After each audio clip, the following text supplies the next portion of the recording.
Dus ik ga even zijn tanden poetsen met een oude tandenborstel.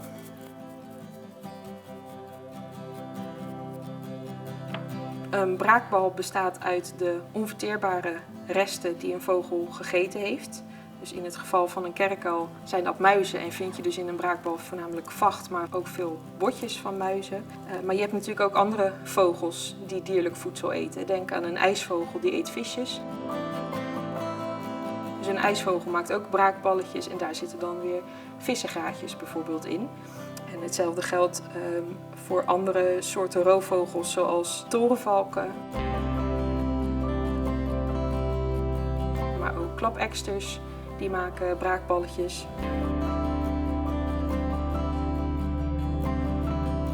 Steenuiltjes maken ook braakballen. Die eten dan weer voornamelijk insecten en dat soort voedsel, regenwormen. Dus in een braakballetje van een steenuil vind je bijvoorbeeld ook schildjes van kevers en dat soort resten.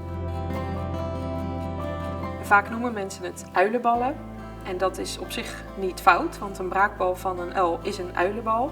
Alleen niet iedere braakbal is een uilenbal, omdat we dus ook andere soorten vogels in Nederland hebben die braakballen produceren.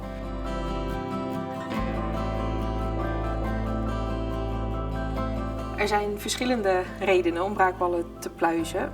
Voor de Zoogdiervereniging is het in de eerste plaats het verspreidingsonderzoek muizen. We willen graag weten welke soorten muizen waar in Nederland voorkomen en hoe dat zich ontwikkelt. Daarvoor gebruiken we dus kerkuilbraakballen. Maar bijvoorbeeld ranzuilenbraakballen zijn ook interessant om te pluizen, alleen minder geschikt voor het onderzoek.